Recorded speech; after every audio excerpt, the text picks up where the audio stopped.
Good evening and welcome to the channel. I'm Brian Lusk. Thank you for joining me today. I wanted to start with that brief video from the Ministry of Defense of the United Kingdom in order to demonstrate the unreliability of one side of this conflict. Vladimir Putin promised that he would make sure that there was food assistance out there for people, and then he proceeded to destroy as much grain as they could get their hands on, driving up food prices across the world. So that's the type of bargaining we're dealing with. Somebody who's willing to let people starve to help them win a war. So let's go ahead and move on to some of the fun things this morning. Haha. But first thing up is going to be this item here from Crimean Wind. That is a nice summary of what's going on across Russia.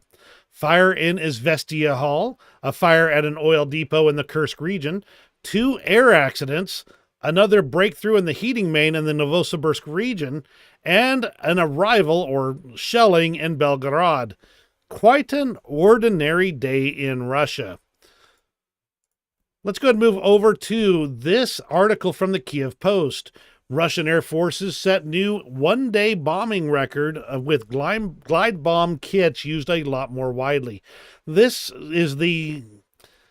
is showing that Russia's getting their real air game on right now.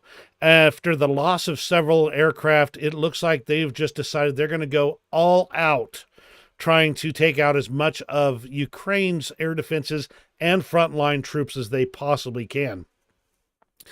On February 14th, Valentine's Day for probably us in the U.S., and I presume other places too, Russian aircraft released all types of bombs, 159 of them. The previous record was 128 on January 18th.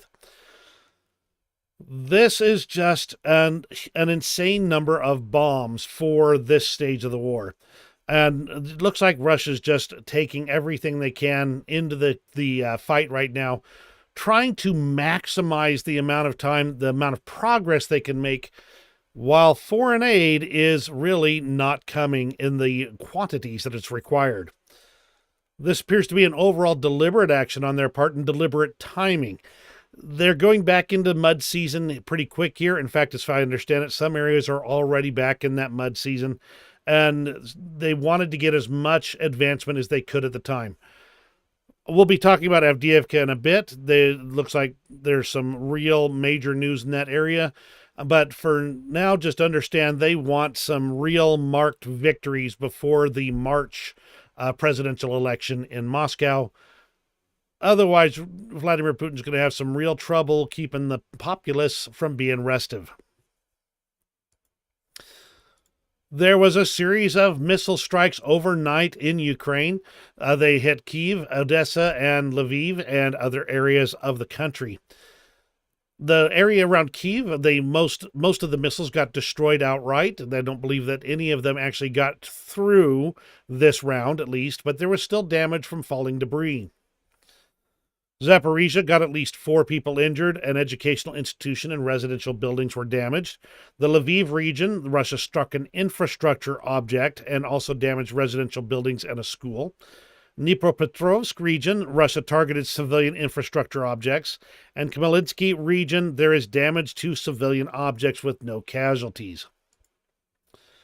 Russia's been getting more sophisticated in their missile route planning. You can see here this map. Let's see if I can get this a little bit bigger for you here. Get that in the middle of the screen. Very good.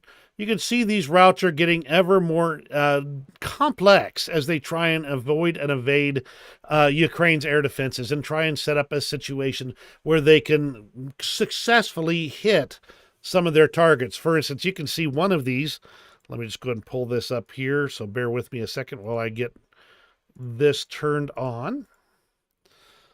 One of these right here, you can see the missile actually goes past the target, around the corner, like this. It comes back up and then hits the target from behind, rather than going straight in like it could have. Of course, if it could have, then it would have been predictable and probably would have been shot down. So they're getting more sophisticated about this stuff. A North Korean missile likely fell in the Kiev region. As a result of this explosion, all the trees in a radius of 40 meters burned out. This crater is enormous, and this is just a short version of this video. I think I've got a longer version somewhere, but if I find it, I'll let you know. But that's what this North Korean KN-23 missile is capable of, leaving a massive crater and 40-meter radius of trees entirely burned out. Simply incredible. That's what would have happened if this had hit an apartment in Kiev. Let's go ahead and move on to the Ukraine news. And as I'm doing that, in fact, I just want to take a brief pause. If you are just tuning in, let me know that you're here. Just leave a comment in the chat so I can see who's all tuning in. Also, if you have any questions, feel free to ask them. Now's a good time. I will be watching the comments. Let's go ahead and move on with the information, the news out of Ukraine. Hi, Robbie. Glad to see you over here today. Thank you very much for joining me. How are things going? Also, thank you for the shout out on that podcast. You guys were over the top, but it's very appreciated. So thank you very much. And you're always got a friend over here. Oops, wrong one. Let's hit that button correctly. Ukraine reportedly continues efforts to offset Russian advantages in manpower and materiel by using more advanced systems and equipment, although continued delays in Western security assistance will undermine these efforts. A lot of things that Ukraine is doing, they're trying to ramp up, of course, drone production and their own domestic missile production. But more than anything else, they need basic hardware. They're trying to fill in the gap with everything they can, but they really need basics like artillery shells, tanks, and similar equipment. Russia is also trying to do the same thing, according to the Institute for the Study of War. They want to up their technological game, such as introducing those new, the new missiles, which are... Can't remember the name of them right now, but Zircon, the new Zircon missiles. They've pulled those in, and they've had their first combat debut, as we mentioned a couple of days ago. So obviously, Russia's trying to do everything they can to get the best technology they can into the field. Zelensky's office has announced his European tour plan. He's going to be going around Europe to try and make sure that support stays strong for Ukraine. That includes trips to France and Germany in February. Similarly, or not similarly, but interestingly, Zelensky has ordered a new system linking military and industry in order to set it up so instead of having to have somebody coordinating this so tightly, industry can say, oh, look, they need widgets, whatever widgets are. Maybe it's, thermal imagers, or maybe it's 7.62 bullets. Maybe it's, whatever. Maybe it's 5.56 bullets. I don't know. Or 5.56 here. I don't know. Maybe they will see what they need and then be able to produce that in industry rather than waiting for an actual order to come through that actually says we need, X number of widgets. The industry can already be producing it, seeing that they have a need in the field. So that's pretty good and interesting bit of tech they're working on there. An electricity substation in Lviv was completely destroyed as a result of a Russian missile strike. That's going to be pretty tough to replace, especially in the middle of a war. So there's probably going to be a power outage for a while in this relevant area until they can reroute power around this substation. Fire at an oil depot in Russia's Kursk region. I think I've got some more information on this later. But overall, just they are taking responsibility for this attack. It had multiple oil storage facilities that were struck and caught on fire, and it looks like the destruction was pretty impressive. Ukraine is going after some interesting Turkish fighters, the KAAN, or I guess I can call it Khan, and they want to pick these up. Of course, they're looking for any fighters they can get, but it'll be interesting to see them get some additional hardware. They've got quite the menagerie they're going to have in the end. And this is just a little bit from Defense of Ukraine, talking about some of the fact that these weapons are going to have to be refurbished and repaired as they get damaged in the battlefield. They are trying to up their their repair game in country, so they don't have to rely on foreign partners to do the repairs. One of those things, like for instance, we saw a video of HIMARS launchers that had taken some damage in the field. The reports that were that one of them struck a mine, although somebody else, I believe it was Paul Hempel, said that from the looks of the damage, it was more likely not actually a mine because the damage didn't seem to be sufficient for it. I don't know. The battlefield damage assessment is a little bit above my pay grade, just a touch. So that's the situation on the news in Ukraine. Robbie says that things are well. Kharkiv and Avdiivka got hit hard the past few nights. Yes. It's Russia's throwing everything and the kitchen sink at Ukraine right now.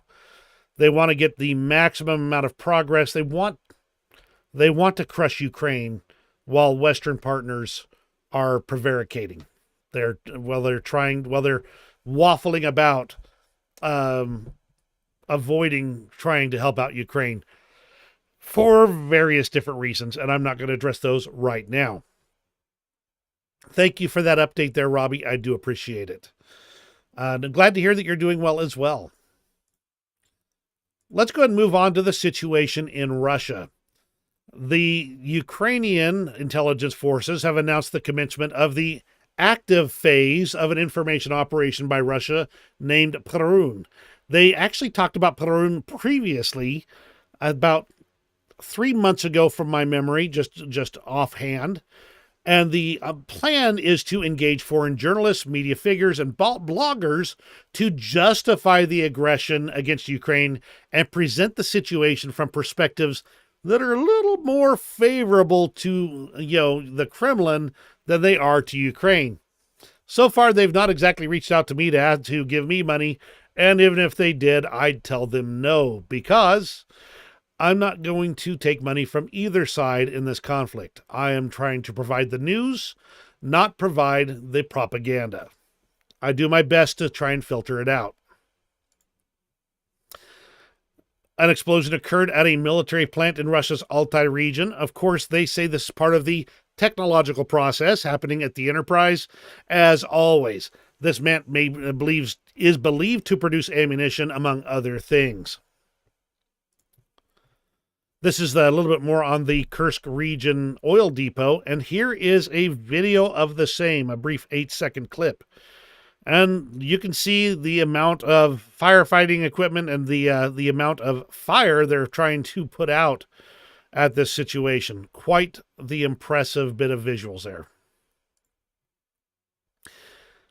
Speaking of the Caesar Kunikov, that would be the Russian landing ship that was destroyed the other day. This is an interesting little background here. On February 14th at 6:52, a local resident called the emergency line, reporting that a ship was burning about 2 kilometers from the coast. At 6:57, the Ministry of Internal Affairs for Crimea received information about the rescue of one of the crew members of the large landing ship Caesar Kunikov. No information was received about other sailors. It could accommodate up to 90 crew members. Now, I think, do I have it? Okay, I don't think I have it right now. I did read somewhere else that they actually received a distress call from the ship itself, calling for assistance to evacuate the crew. There is no word on whether that assistance arrived before the ship went under. I believe the times on it were 7 o'clock a.m. to receive that call and 7:32 when the ship went down, going from memory because, again, I don't have it in front of me right now. Budanov, though, reports that the ship was chock full of cargo. Now, we know there were secondary explosions that were likely the magazine of the ship exploding. There may have also been other armaments on board that were destroyed as well. Going back to some real callbacks here, back in September 2023, we have seen no more of Admiral Viktor Sokolov, who was the head of the Black Sea Fleet. And now with this latest naval loss, they have finally sacked Admiral Viktor Sokolov. He is no longer the commander of the Black Sea Fleet. So, what do you think of that one? Seems like we haven't seen or heard from him for a very long time, and the last time we saw him was after he was reported dead by the Ukrainians, but on a video where he said nothing in a meeting. So, interesting. Russia's, I think, trying to cover up on this one. Hi, Doug. Glad to have you aboard. Thank you very much for joining me this evening, and glad to see you. Hope everything's going well for you. Vice Admiral Sergei Pinchuk is the new commander of the Black Sea Fleet, though the report is it's acting. So he'll be acting away for a while yet. This is just a report from the last couple of days showing that Ukraine has destroyed another Costa 2E2 aerial surveillance and early warning radar. These are vital equipment to take out, because if they can stop the early warning radar, they're more able to do the attacks that allow them to send their missiles and drones in to be able to kill Russian equipment. Russia has been saying, really, Ukraine isn't doing that well at hitting our airfields. In fact, it's minimal damage. They haven't really done anything. But they took the opportunity to do some practice on protecting aircraft parking areas, restoring runways, and preparing emergency airstrips. So it seems that Ukraine might be doing a little better job than Russia is letting on.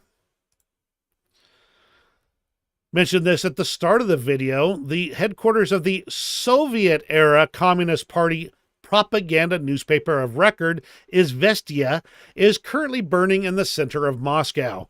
No fire alarms went off, and the fire suppression system didn't work either. Corruption? Neglect? Or is it deliberate action? Moving over to Belgorod, we already mentioned that Ukraine was shelled heavily or hit with missiles, a lot of air attacks. Belgorod is also reporting a rocket attack that took place today. They show some damage to this facility here, which I don't recognize, and a what looked like a stadium at a school. And they showed these rocket parts here, and these look like, to me at least, to be Grad rockets. Grad rockets have a maximum range of about 40 kilometers, which would mean that it is within range of Ukraine in order to be able to fire these. However, I think it's unlikely that Ukraine would use these to attack Belgorod itself, as the Grad rockets tend to be area effect rather than targeted and guided systems here. Basically, when you want that entire grid square to go away, you start launching Grad rockets at it. However, they are not known for their accuracy.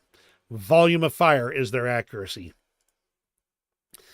That said, the Russians actually blamed the Vampire MLRS system again, which is interesting, and I might be wrong on this identification. This could be. I haven't looked that up, but the other sources have said these are Grad rockets, so I am relying on those sources to make that statement at this point in time. The number killed in Belgorod range from 8 to 12 people, with only 5 deaths officially reported as of this report from Baza. They do report 14 missiles being shot down over the city. Some additional clarifying information did come out later through BBC Russian. Windows were broken in 128 apartments and 10 buildings. Damage found in 15 private households. 34 cars damaged by shrapnel, and 4 stores damaged, as well as the destruction of the territory of one of the industrial enterprises. So that's their report from the Russian side. The thing is that I'm going to point out, and if you want to seek it out, you can feel free.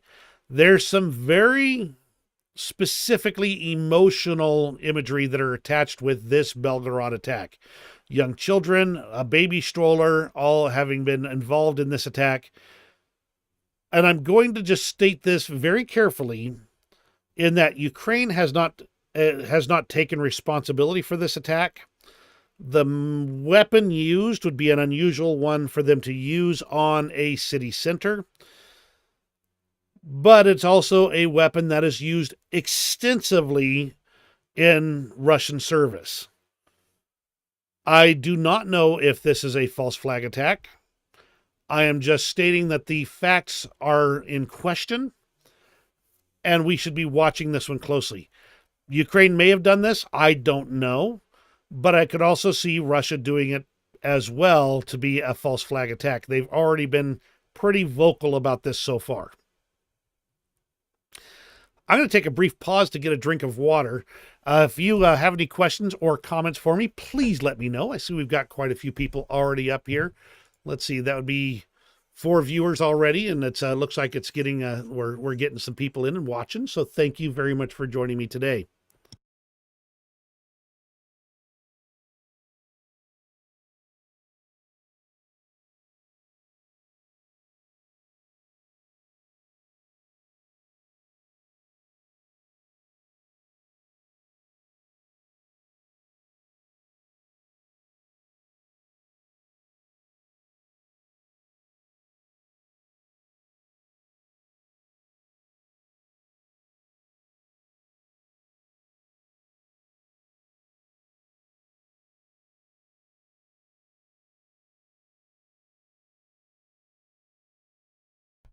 Thank you very much, Robbie. I appreciate that. I thought I'd caught it, but I guess I didn't.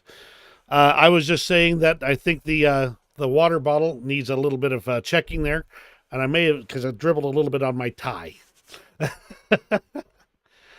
A group of allies is going to join forces and transfer 1 million drones to Ukraine, while 20 NATO allies have also agreed to create a mine clearance coalition for Ukraine, according to NATO's chief Stoltenberg. So that's good news for Ukraine.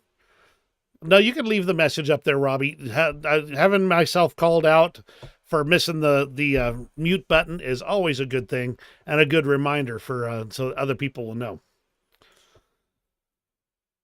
The UK has expanded its capacity to produce artillery shells 8-fold, and they're working with 15 other nations to boost the production of munitions and missiles overall, growing their own stockpiles and getting Ukraine many of them as well. The report is they've decided to create a new NATO-Ukraine Joint Analysis Training and Education Center in Bydgoszcz,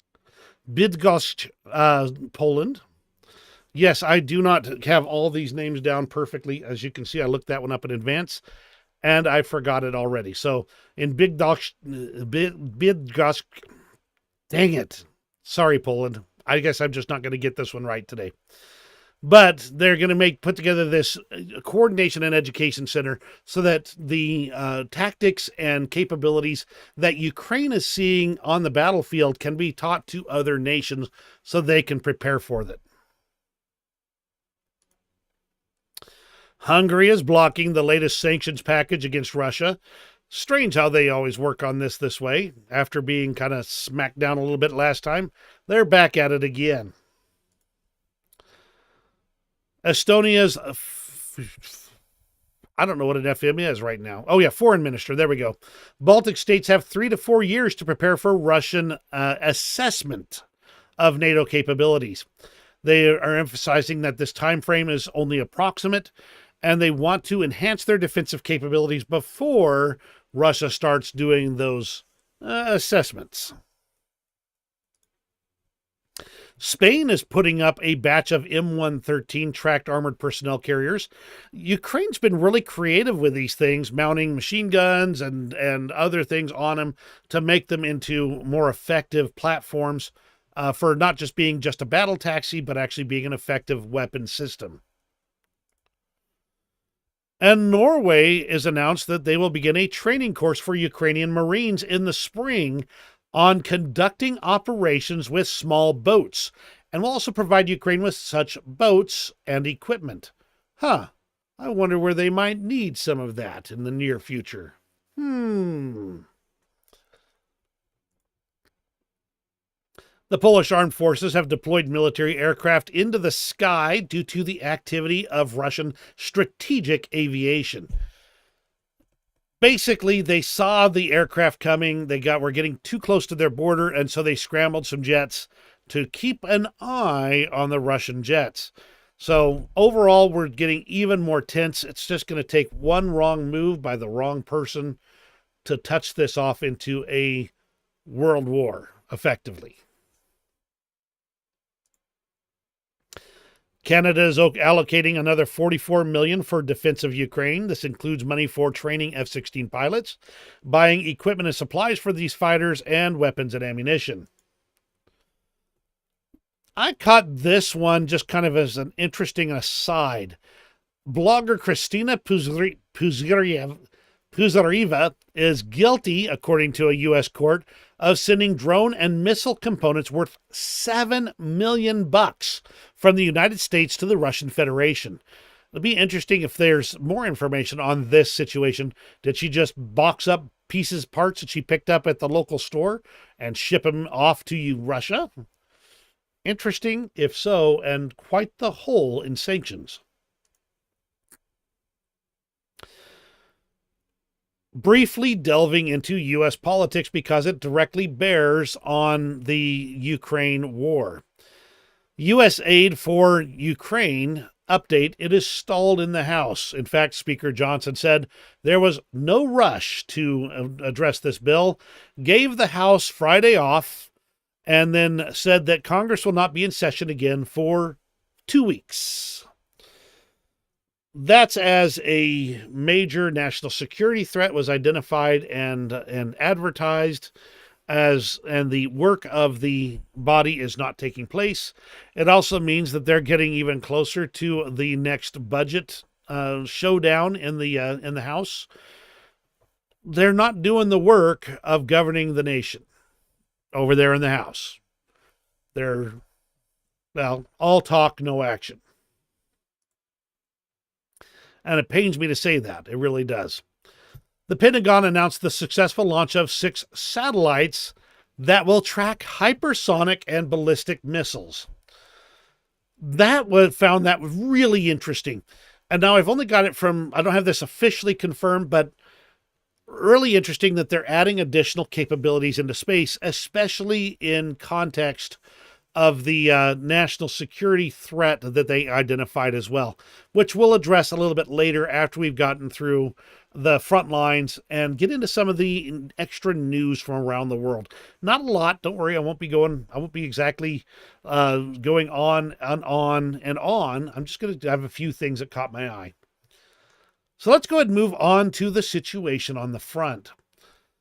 According to National Security Advisor Jake Sullivan, Ukraine is running out of ammunition without U.S. aid, and here urging Congress to pass additional funding. This is clear, and we're seeing it from multiple sources, including the Kyiv Independent, which reports that the Ukrainian soldiers on the front lines are complaining of severe shortages of ammunition, equipment, troops, and drones. It's getting tough out there. We're seeing the results of this in Avdiivka. It's not pretty out there. The major news for today is the front lines in Avdiivka have continued to, won't call it a collapse just yet. However, I'm going to summarize a few things here. Down here in this little pocket is, hang on a second. Here we go. Down here in this little pocket is, as I recall, Zenit, or Zenith, which is one of their major air defense bases in this area. They have held it since 2015, right up against the front lines. My understanding is that they are evacuating that area and doing an orderly retreat from this area and maybe from the rest of Avdiivka back to this area over here. You can already see that the Russians have managed to push through the center of Avdiivka, or at least cut off Avdiivka for their main supply line. They do have some alternate supply routes, which we'll talk about in a bit. So the situation in Avdiivka is getting ever more problematic. Just to kind of give you a little bit of a feel for this, let's go back a couple of days here. That's 5 days ago. 4, 3, 2, 1, and today. So that's not good news for Ukraine.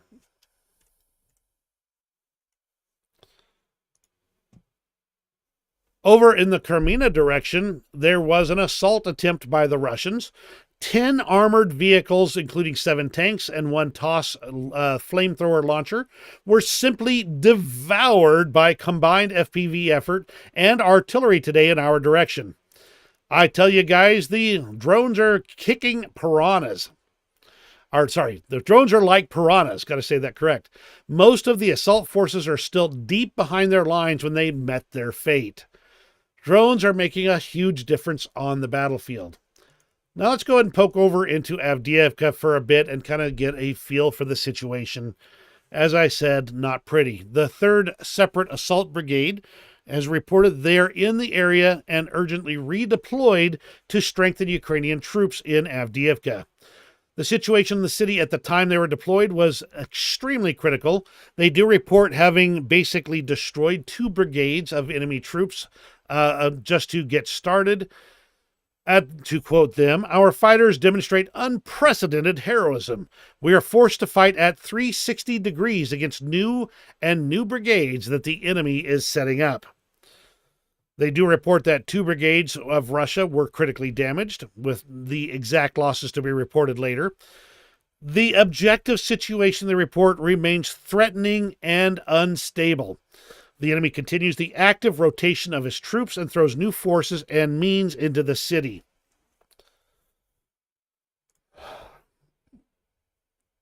Just more information confirming that.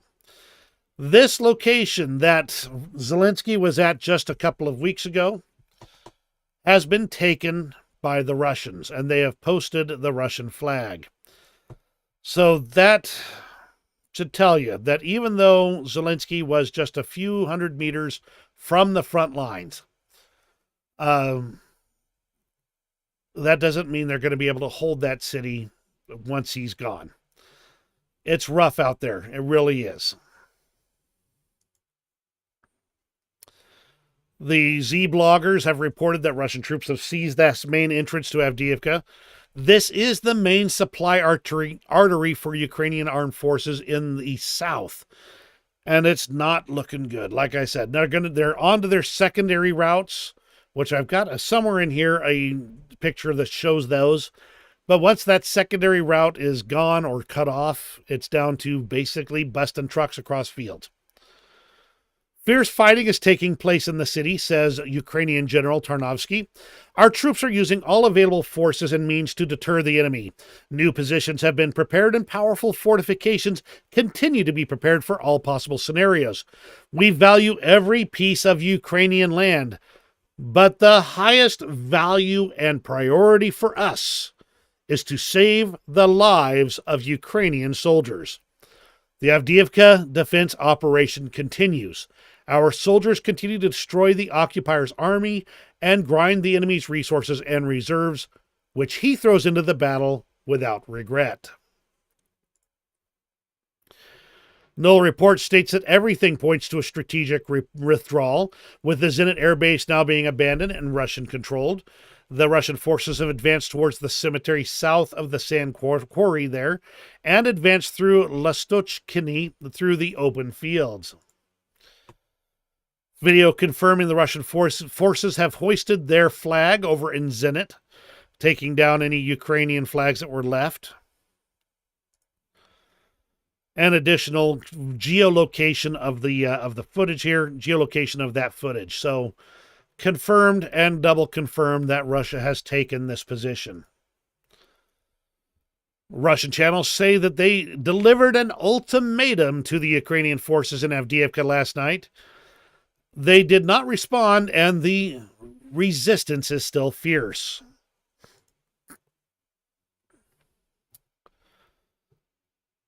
This one I'm going to let play, but just be advised before you watch that this does show a few dead bodies in here. So just be advised. This is a Russian soldier near Avdiivka. Yes, showing his route and all the tremendous damage and the tremendous destruction that has been carried out on the area around Avdiivka. You can see that they are talking about corpses and equipment. He actually says that he was in one of these vehicles that is destroyed in this area when it was destroyed and managed to escape. Just heartbreaking to see the waste. Another map showing the situation around Avdiivka. This is showing definitely much more advanced by Russia. And it looks like this might be closest to the truth at this point in time. This one comes from the Washington Post. It says the Ukrainian military has already begun a partial withdrawal in the Avdiivka area and considers the surrender of the city to Russian forces to be only a matter of time. Interestingly, Supernova Plus also reports that a tunnel has been dug to Avdiivka and from Avdiivka to Koksohim. I don't know the details on this, but it sounds like it's set up for Ukrainian forces to be able to actually get in and out without showing themselves above ground. Interesting if true. No proof as to whether it is, but that is the report. And here is the imagery showing the alternate supply routes that Ukraine has used to supply Avdiivka so far. This is one of them shows the route from Lastochkichny and one from Sieverne, with both converging and terminating north of the Kimik micro district. So you can kind of see these routes here, the Russians having cut off the main route, the actual paved route in and out of the city. So it's rough. It really is. And that's the situation on the front line. Oh, dang it. How long have I been sitting on the wrong camera? I know it's been a while, so apparently I've hit something here. This is the routes that were reported here. Let me know if you need to see any of those things. I'm going to back up and just show the map one more time so you can kind of see what the situation looks like here. I do apologize for the change in camera. I must have bumped it as I was moving around. So this is the overall map situation. You can see that it's getting pretty rough over there in the Avdiivka area. Let's go ahead and move on to this national security threat that we're seeing here. An alleged serious threat to U.S. national security relates to Russia's plans to put nuclear weapons in space. Now, the reports have been pretty, let's just say, extreme when they've talked about this. They overall have talked about possibilities anywhere from them putting nukes in space to drop on the U.S. But the main, I guess you might say, the one that's sticking is that Russia's putting nukes in space to knock out American satellites. Understand that America has built a satellite network that didn't have any need for countermeasures back when it was built because nobody else was effectively in space. So that's what we're concerned about right now, that Russia is potentially or could potentially put something in space. The reports are mixed. Some people say it's in space already. Others say it's not there yet. But overall, that's the situation we're looking at. This information was brought to light by the chairman of the House Intelligence Committee, Mike Turner, who has requested that the information be declassified so that they can put it out to the public. The overall thought, though, is that it looks like from Jason J. Smart Putin has demonstrated that he is a threat to humanity and will not stop until he is stopped. And that will require deliberate action. And that's the information that on that national security threat. This is one of the bits of related or at least tangential news that I'm trying to pick up on the world stage here. Let's go ahead and continue on with other things. Somehow or another, Donald Trump said that he would give more Ukraine aid to Ukraine and do more to protect them from Russia. But this appears to just have been a commentary during one of his campaign stops, and I don't see any change in his positions. The Polish government has confirmed probable illegal use of Pegasus spyware by his predecessor governments. This is Israeli spyware that's used to monitor the activity of political and possibly other opponents, which is an interesting thing to discover, to say the least. There's been a lot of spying on people's own citizens happening lately, and it's not pretty. In 2024, an unprecedented 18 out of 31 NATO countries will allocate 2% of their total GDP to defense. This is a first for NATO, and that is a huge number compared to the previous numbers that said that most of the countries were avoiding putting in their full 2% from their GDP on their own defense. Houston-based private company Intuitive Machines has launched its first vehicle to the moon from Cape Canaveral in Florida on a SpaceX Falcon 9 rocket. They're expecting it, or hoping, I should say, it will land near the south pole of the moon on February 22nd. Due to the first recession in 5 years, Japan is no longer the third largest economy in the world. Now, it's Germany. Interesting to see this jockeying for third place right here. Obviously, the U.S. is first. As I recall, China is second. Germany and Japan are third and fourth. I don't remember how big Russia is, but it's not in the top 4, apparently.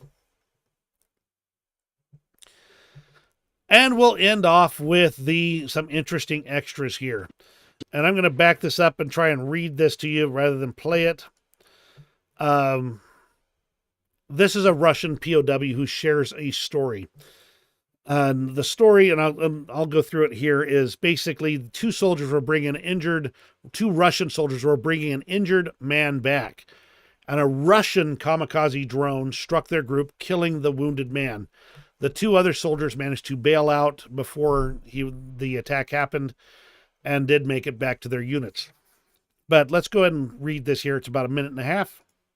Who do you think you are, liberator or occupier? I consider myself a fool, in short, just like my mother told me. Will you listen to your mother now? Yes, of course. I'm telling you, it's propaganda. What kind of propaganda? Well, that before the battle, some deputy commander or some guy stood there. Well, before the assault, he gathered the whole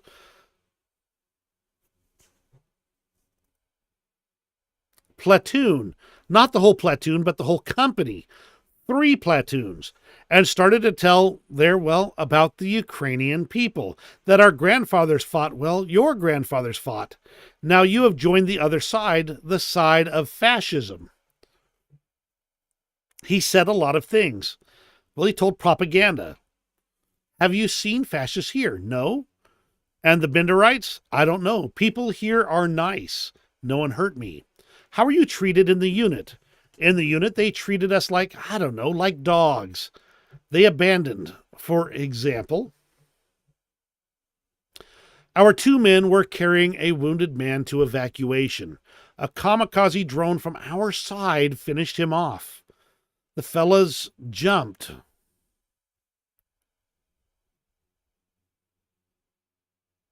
Aside and survived. So you're saying your comrade was killed by your comrades? Well, yes. And that's the situation that Russian soldiers are conveying when they're captured on the battlefield. Speaking of treated like dogs, Here's a dog that's getting to have some fun at the steering wheel here with a Ukrainian soldier, and just kind of getting his paws on there and getting some cuddles from the driver as he went. Pretty funny. Just thought it was a cute way to end today's video.